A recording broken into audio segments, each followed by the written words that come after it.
Hello, everyone. Welcome to a new episode of the Dissenter. I'm your host, as always, Ricardo Lopes, and today I'm joined by Dr. Michael Cook. He is class of 1943 University Professor of Near Eastern Studies at Princeton University. He is the author of several books, and today we're going to talk about his latest one, A History of the Muslim World, from its origins to the Dawn of Modernity. So, Dr. Cook, welcome to the show. It's a big pleasure to everyone. It's a great pleasure for me to be here. Great. So let me start by asking you, before we get into the actual history of the Muslim world, what is the Muslim world? I mean, what is it characterized by? What are we exactly talking about when we reference the Muslim world? Right. And like so many of these phrases, it's one that different people could use in different ways. But I mean, what I want to mean by it is any part of the world where Muslims are, one, the majority of the population, or two, the rulers, or both. And what is characterized by, by definition, it's simply this allegiance to Islam of majority of rulers or of both. We can then start asking what, so to speak, empirically correlates with that. And I think we're going to get onto that quite soon. Right. So just to clarify certain terms here, sometimes people use the word Islamic, other times Muslim. Is Islamic the same as Muslim? Right. And here again, people can use the words the way they want, but personally, I like to make a distinction. From my point of view, anything that Muslims do is Muslim. And whereas for something to be Islamic, it has to be in some intrinsic way Islamic. So, for example, I'm to take an extreme case. Supposing we have somebody who's born into a Muslim family and then is brought up as a Muslim, but becomes an atheist. Could we call him a Muslim atheist? Well, perhaps. It's a little contradictory, but perhaps. But I certainly wouldn't want to call him an Islamic atheist. That, to my mind, is nonsense. Mm-hmm. Right. So let's get into the history here then. When exactly does the history of the Muslim world start? Right. So if we go by my definition of what the Muslim world is, in 622, or before 622, when the Prophet Muhammad was active in Mecca, there was no Muslim world because Muslims were a minority in Mecca and they didn't rule Mecca. But after 622, we have the Prophet, excuse me, we have Muhammad in Medina, and there in Medina, he gradually comes to be the ruler of the entire oasis. It's a big oasis. It takes time, takes years. And gradually the entire population becomes Muslim. So that by the time that Muhammad dies in 632, we have, so to speak, a very miniature Muslim world with some extension outside Medina, to the rest of Arabia, but nowhere outside Arabia.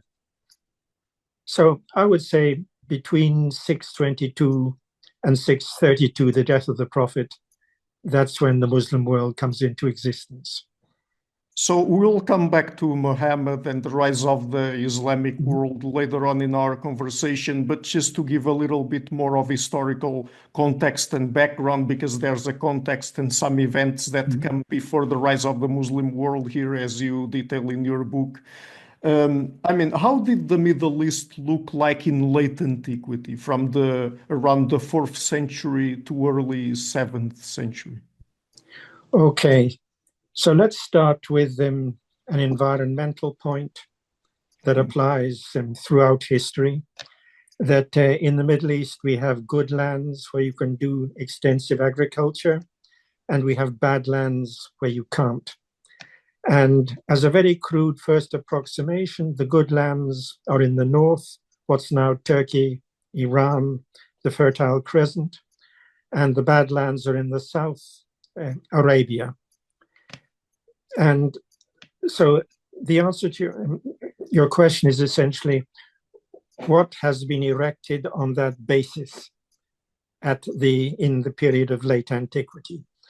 And the simple answer is two empires, both in the north, the Byzantine Empire and the Persian Empire.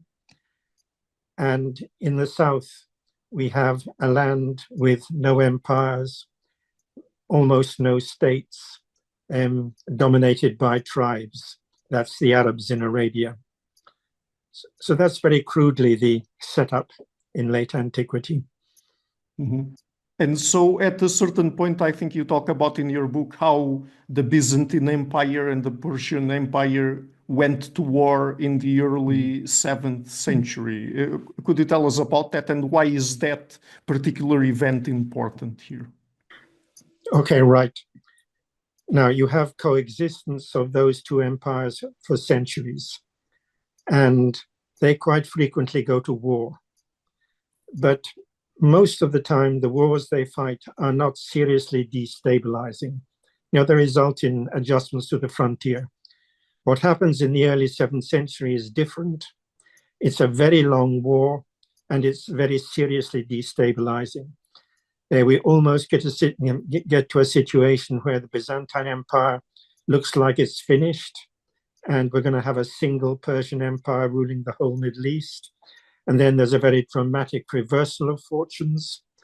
And what comes out of that war is two seriously weakened empires. And that constitutes a remarkable opportunity for the Arabs to step in. Okay, so you also mentioned the nomadic peoples. So tell us a little bit more about the nomadic people of the steppes. I mean, what role did they play, and how did they relate to both the Byzantine and the Persian Empire? Yes, right.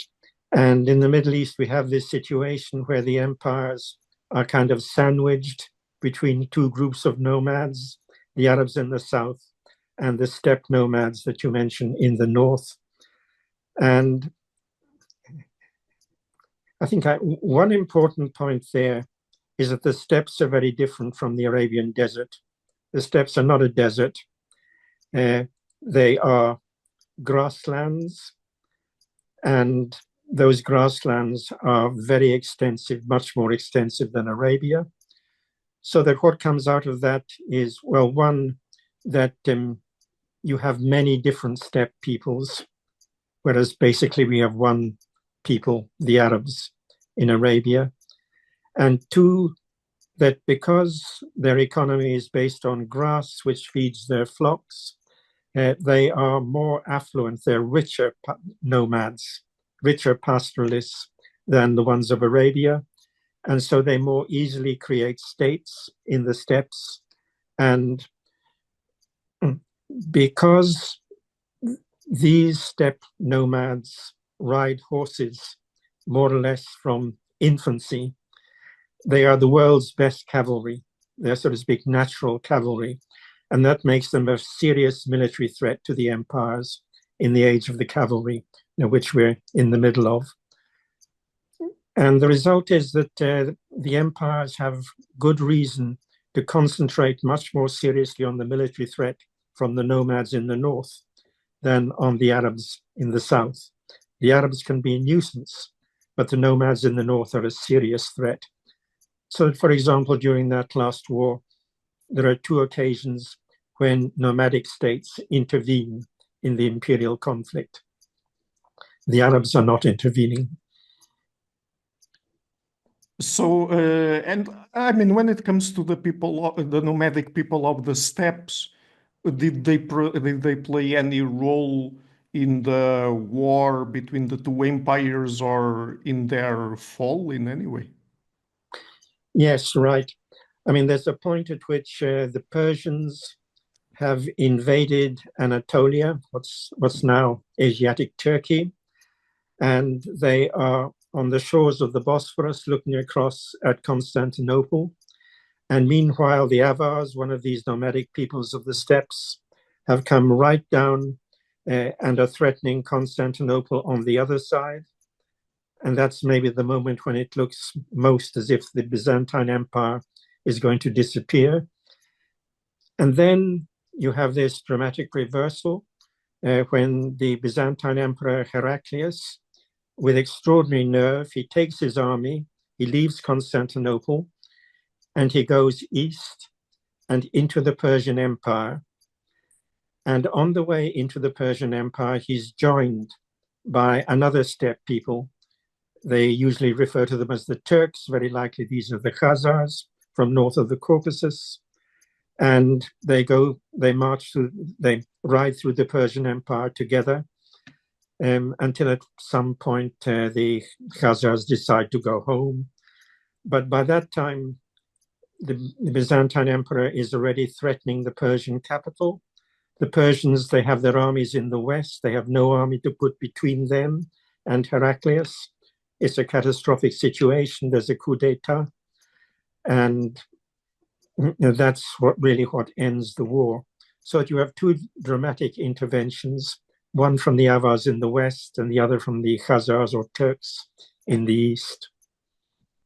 So let's talk now a little bit about the Arabs, and specifically in the book you focus on the Arabian interior, where again Islam was born in the early 7th century. So what characterized society there? Right. I think we start from the resource poverty of most of Arabia, certainly north of the Yemen, which means that a lot of society is nomadic. That's one basic feature. They're not all nomads. There are oases, though there's not too many of them in the Hijaz. There is one big one, and that's the future Medina, where the Prophet Muhammad is going to establish his state. But this is not territory that is friendly to state formation, which is why society is tribal. In other words, there are no strong ruling authorities. There are these tribes which have messy relationships with each other, and there are messy relationships within the tribes. One clan within a tribe may well go to war with another clan, and so forth. Procedures for dispute resolution are not very effective. If you and I have a dispute, we can only go before a judge if we both agree to make that guy the judge, and that doesn't always happen. So you have a lot of violence coming into dispute resolution. So this is a society. Let me sort of end by saying that virtually every adult male possesses arms and knows how to use them. This is not a society in which we have an army on the one hand with the weapons and on the other hand a civilian population. It's not like that. Every man is potentially a warrior. Mm-hmm. And was the lifestyle of this society shaped by the surrounding environment in any way? And if so, how? I think in at least two ways. One we've already mentioned, and that is that poverty of resources sort of places severe limits on the kind of development you can have in Arabia. The other is that Arabia is mostly open desert. It's not like somewhere very mountainous like the Caucasus, where people live in valleys separated from each other by enormous mountains. Arabia is very much open.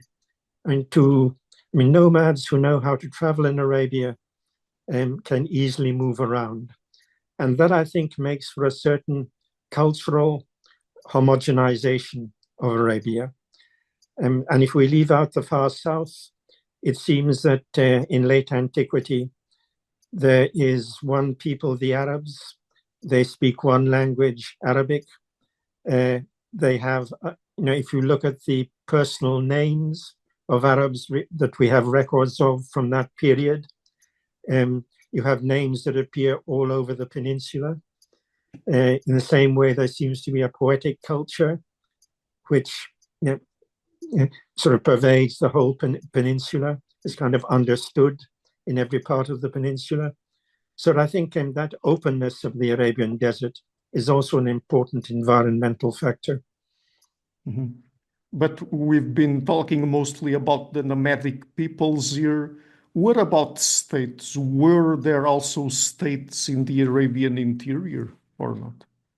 Right. Well, first of all, I mean, the imperial presence is marginal, literally marginal. There's a bit of it on the east coast with the Persians. You have client states, clients to the empires in the far north, but no serious attempt even at imperial rule in the deep interior of the peninsula. If we go to the south, we have a long tradition of state formation in Yemen, because Yemen has better agricultural resources, although the mountains are not very favorable to states. And in late antiquity, there's a Himyarite kingdom there, the Himyarites being an Arabian people somewhat distinct from the Arabs. But that state comes to an end in the 6th century. And by the time of Muhammad, when Muhammad is active, there is no state in Yemen. Deep in the interior, we have memories of a state known as the Kingdom of Kinda. It seems to have been a rather sort of flimsy state that lasted just a few generations and had very serious ups and downs. Not a solid state based on a good agricultural basis. There wasn't one. But I mean, whatever the importance of that state at the time, it had disappeared before Muhammad appeared. Mm-hmm. And what was the relationship between the Arabs and the two empires, the Byzantine Empire and the Persian Empire? Mm-hmm. Right. I think from the point of view of the empires, there are two essential things about the Arabs. One is that if you leave them alone, what they will do is to raid your agricultural territory. And this will disrupt agriculture. There'll be killing and flight of peasants. It's eroding your agricultural base, so you don't want it. So you want to find a way to stop the Arabs raiding your territory. And it's difficult because the obvious thing to do when the Arabs raid is to send troops to confront them. But by the time the troops arrive, the Arabs are back in the desert. Tracking them down in the desert is pretty awful. So it's not an easy problem to solve, that raiding problem. The other thing is that, since you keep fighting wars with the other empire, you can use the Arabs as soldiers. You can pay them to fight for you. And the way in which those two problems are solved together, to an extent, by the empires in late antiquity, is by what I mentioned before, client states. You have an Arab state that is subsidized and has good relations with one of the empires. In the case of the Byzantine Empire, it's the Ghassanids. In the case of the Persian Empire, it's the Lakhmids. And those states will do two things for you if it works out. One is to keep order among the tribes, and the subsidies you give them help to give them clout with the neighboring tribes. And the other thing is to recruit from the tribes for your army when you're fighting a war with the other empire. So that's basically how it looks from the point of view of the empires. From the point of view of the Arabs, they're well aware that these empires out there are much bigger and much more powerful than any Arab tribe can hope to be. There's a point at which, this is anticipating the Prophet Muhammad, mounts an expedition that is said to be directed against the Byzantines. And there are a lot of Arabs in Medina who are very skeptical of this expedition. And they say, no, there's a big difference between Arabs fighting Arabs and Arabs fighting the Byzantines. They're really militarily serious people. Our Arab fighting among ourselves is just kind of playing around. So there's a sense that those empires are big and powerful out there. So let me ask you now, in terms of religion, what characterized the Arabs? Were there in Arabia more generally, more broadly, not just the Arabian interior, were there any monotheistic religions back then? Right. And certainly there were. Let's start by just saying that the baseline in Arabia is paganism, polytheism. Okay. And, we have Arab gods that are attested in antiquity and were still known at the time of the rise of Islam. But of course, back in antiquity, when the Roman Empire was pagan, being pagan was the norm. In late antiquity, that's no longer the case. And just as there's a sense among the Arabs that those empires are much bigger and more powerful than us, there's a sense that maybe their idea of right religion is a better idea than what we traditionally have. There is some sense of that. That correlates partly with a monotheist presence in Arabia, a presence of Jews. We have Jewish communities sort of down Western Arabia as far as the Yemen. And in Yemen, that Himyarite kingdom, well, some people say it converts to Judaism. Some people say it develops a monotheism on the model of Judaism. And I don't have a position on that. But certainly there's very strong Jewish monotheist influence in late antique Yemen and further north as well. But I'm predominantly on the edges of Arabia. What you have is Christianity, and the Arabs are obviously aware of that. Now, I think something crucial about Arabia, because it's beyond the reach of the empires. The empires in late antiquity impose a kind of religious discipline within their territories. And the Byzantine Empire wants you to be a Christian. It would like everybody to be Christian on the same page. The Persian Empire would like you to be Zoroastrian. And there is intermittent persecution of Christians. But Arabia is a sort of completely open, free territory. It's territory in which, as one Meccan puts it in the time of the Prophet, why shouldn't a man choose a religion for himself? Why should any state be telling me what religion I should follow? It's up to me. And in that, within that kind of religiously free territory, you get the development of people, and the Arabic term is Hanif. They're Hanifs. And what it seems to mean is that they're kind of generic monotheists, but they're not actually enrolled in any existing monotheist religion. They're not Jews, they're not Christians. There's some kind of intimation here of a third way. And it probably isn't particularly important in terms of Arabia before Islam, but I think it's very important for the emergence of Islam. This idea that there could be a third way that's neither Judaism nor Christianity has some kind of presence in Arabia. And so, perhaps picking up on that last point you made there, how did these societies in Arabia move from paganism to what would become a new monotheistic religion, namely Islam? Right.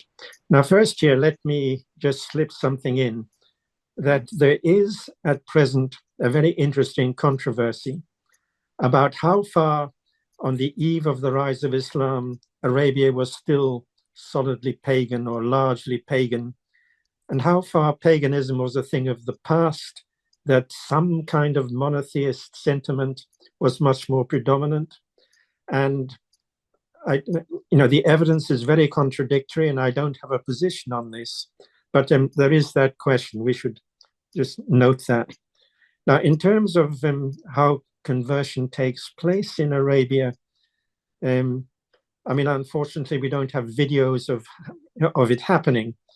But put it this way, I think one crucial thing is the worldly success of the state that Muhammad established. That is to say that it has a strong grip on Medina by the time of the death of the Prophet, a strong grip on Medina itself, a fairly good grip on the Hijaz, the region around it, and some kind of presence that's hard to evaluate over the rest of Arabia. So that among the Arab tribes of Arabia, there's a sense that these Muslims are doing well for themselves. They must be getting something right. Maybe we should think about it. And the reaction you get, well, one reaction is you get lesser imitators of Muhammad, people who set up as prophets. They don't succeed because the Muslims are able to repress them. But it shows you that sense that, hey, monotheism, does something for you. The other thing that's going on is just individuals here and there converting, or tribes here and there converting. A common pattern is you have a tribe with an internal feud. One group then picks Islam, they become Muslims, and they can then hope for help from the Muslim state. And the other group digs its feet in and doesn't want to convert. In terms of sort of snapshots of conversion, and there's one story about two pagans who are transporting their idol on their camel, and bad luck, the idol falls off the camel and hits the ground and breaks into two pieces. And then these two Arabs say, well, if this idol couldn't help itself from falling off the camel and breaking into two pieces, is it really much good? And they become Muslims. There's another story about a tribe that decides to convert, or a clan that decides to convert, and then they're supposed to do the Muslim prayer, and they haven't much idea how to do it. But there's a kid who he would talk to traveling Muslims that were passing through the tribe's territory, and he'd learnt a bit of Qur'ān. So they made this kid their prayer leader, but the kid came from a very poor family. He's wearing a shirt that's too short, and the result is when he prostrates himself in prayer, his bottom appears to the tribesmen behind him, and the woman shouts out, aren't you going to do something about the kid's bottom? And they then get him a new shirt, which he's very happy about. Now, no doubt there are lots of things like that are happening all over the place, and we don't really get to see it. But what we can say for sure is that Arab paganism disappears very rapidly in the early Islamic period. So let's talk a little bit about Muhammad. Who was Muhammad, really? Right. Well, everybody agrees that he was a merchant. And I think that's probably important, because merchants, they get to see different parts of the world, different societies. And religious entrepreneurship can go quite well with mercantile entrepreneurship. Then the Islamic sources tell us locate him exactly within the tribe of Quraysh, the tribe that dominates Mecca. And it's Mecca where his mission begins, among this tribe of Quraysh. So, and why was it that he did not simply adopt one of the other monotheistic religions present in Arabia back in the early 7th century? I mean, why was it that he created a new religion? Right. And I quite honestly don't know the answer, but I think I could mention maybe a couple of things that at least help to make it possible or more likely. Right. And one would be the previous existence of this kind of sense of a third way, the Hanifs in Arabia. So that it's not a kind of foregone conclusion that either you're a pagan or you're a Jew or a Christian. There is some daylight in between those. That's one thing. The other thing is that if you look at a conversion story like the Franks in France or the English, what happens there, the crucial figure is a king. And the king kind of listens to what the missionaries have to say and decides that this could be a good idea. And then rather carefully, he engineers the conversion of his people. Now, in stateless Arabia, we don't have kings like that who will engineer the conversion of their people. And that, I think, makes it all the harder to carry out mass conversion. And in that context, I think it may be important that Muhammad has something to offer on the doctrinal level. That is, his message is, you Arabs, you're terrible pagans, but you should know that you descend from Abraham through his son Ishmael. Now, Abraham, everybody knows, was a monotheist. And obviously he brought up his sons to be monotheists. And so originally the ancestor of the Arabs, and for some generations, no doubt, his descendants, they must have been monotheists.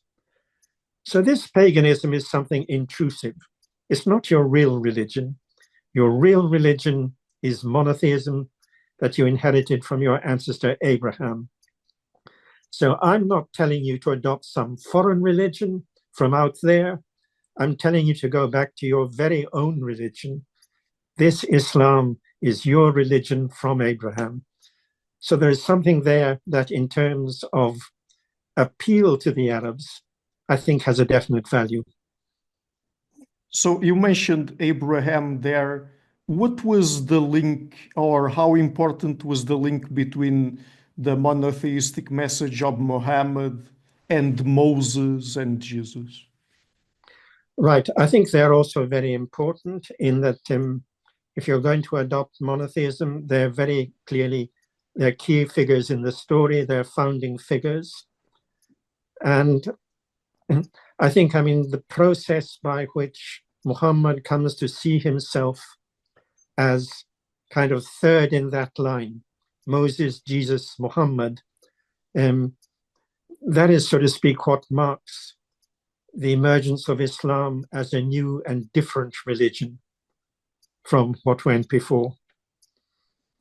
So now a question that relates to something we've already talked about, namely how scarce were the resources in Arabia back then and how hard it was to form a state. So how was it that Muhammad was able to found a monotheistic polity in such a region? Yeah, it's a very good question. And I think there are maybe two parts to the answer. One is that, if we go by the tradition, and I don't see a reason to doubt it, he didn't start with the ambition of founding a state. The foundation of the state was an incidental byproduct of the fact that he had to find his followers were being persecuted. He needed to find security for them. So there's something very chancy about the establishment of that state. Why it's at all possible? Well, the person who thought most deeply about this, I think, was Ibn Khaldun back in the Middle Ages. And what Ibn Khaldun said, and I don't have anything better to say really than what Ibn Khaldun said, he said that Arab tribesmen, they are very refractory people. They don't want to be told what to do. They don't want to be pushed around. It's very hard to be a king in Arabia. The Arab tribesmen don't accept it. So they have this prickly pride. But if somebody comes and claims authority, not as a king, but as a prophet, this enables him to do an end run around this prickly pride. of the Arab tribesmen. They will submit to that in a way in which they will not submit to kingly authority. And it seems to be the case, and I don't know exactly why it's the case, but it does seem to be the case. And what makes it seem to be the case is not just the story of Muhammad, but the fact that later in Islamic history, you have people, religious leaders who go to tribes and manage to mobilize tribes who previously had no kings or anything like that. Somehow, this religious authority works with the Arab tribes. So let me ask you about the Quran now. How was it written and when was it written? Right. Well, of course, if we take the Muslim answer to that question, it's always been written. It's up in heaven on a tablet, inscribed on a tablet.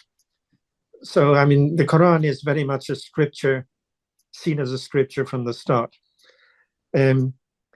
And I think we can now, in the light of discoveries made in the last few decades, we can say pretty definitely that from the middle of the 7th century, the Quran is written here on earth too. It's in the form of a codex. It's a book. What is hard to figure out is exactly what's happening in between, because the sources give you contradictory, incompatible indications. On the one hand, they talk about Muhammad having scribes who would write down the revelations more or less as they came down, so that the revelation is oral only from the moment it comes from Gabriel to Muhammad to when Muhammad enunciates it to his scribes. But on the other hand, we have accounts of when the Quran is collected into a single volume, that there are certain verses that you can only get the text of if you go to so-and-so, he's the one who remembers it. Or there's a battle soon after the death of the Prophet, in fact, against one of those sort of rival prophets in Arabia. And many Muslims are killed in that battle, though they win it. And that includes many Muslims who knew the Quran by heart. So back in Medina, there's a kind of a moment of panic that if these people get killed, we won't remember the Quran anymore. So we better write it down. So we have these contradictory indications, and you have to piece together whatever you think is the most plausible story. So this is perhaps a good point to introduce this question. In Islam, how does religion relate to the state? Right. Yeah, first of all, let's think away any kind of modern secularism. That's not how pre-modern states worked. I think you can say that across the board, just about any pre-modern state is hand in glove with religion in some way or other. And what I would do here is distinguish two ways. One, well, there's a saying that the Muslims inherited from the pre-Islamic Persians that says that religion and state are twins. So in other words, they're very closely connected, but they're two separate things. And I think that's the normal situation in the pre-modern world, that religion and state are distinguishable, but closely related. So when you take the Byzantine Empire, we have an emperor, that's the state, and we have a patriarch, that's religion. Two figures, not one. I think what's different about Islam is that, well, first of all, originally, back in the time of the Prophet Muhammad, we have only one figure. Muhammad is, so to speak, both emperor and patriarch. In his role as prophet, he exercises both political and religious authority. So there's a complete fusion. They're not twins, they're the same thing. And this is perpetuated in this after Muhammad's death, in the sense that his successors and they're called caliphs. Now that's the Arabic khalifa. And a khalifa is somebody who stands in for you. And it can be, you can be alive and he's your representative, or you can be dead and he's your successor. And the caliphs are conceived as khalifas in both those ways. In one telling, they're the successors of the prophet, in the other telling, they're the deputies of God. But either way, this is an office that fuses religious authority with political authority. Not as much religious authority as in the time of the prophet, obviously, but still real religious authority. And to the extent that that system has continued in Islamic history, there'll be a lot of qualifications there, but it represents a kind of ideal at the heart of the religion, so that it never entirely goes away. It's still there to be revived in the 20th century, the 21st century. So I have just a few more questions now, focusing on the state that Muhammad founded. Mm-hmm. So what characterized this state? Right. I think first what we've just been talking about, this unique authority of Muhammad as prophet. And secondly, the other thing would be the absence of any serious institutional structure that you might look for in a state. States usually have a standing army. You know, they may recruit lots more soldiers and when they have a war to fight, but there is a permanent army with a permanent commander who may be replaced from time to time, but it's an ongoing office. There's nothing like that in Muhammad's state. And let's say that Muhammad wants to mount a military expedition to go and confront a certain tribe out in the desert. What he will do is he'll get men together. They're the expedition. He'll appoint one of them commander. They'll go, they'll accomplish their mission, they'll come back, and they're, so to speak, demobilized. They go back into the society. The men are no longer, so to speak, soldiers, so to speak, and the commander is no longer a commander. So it's very ad hoc.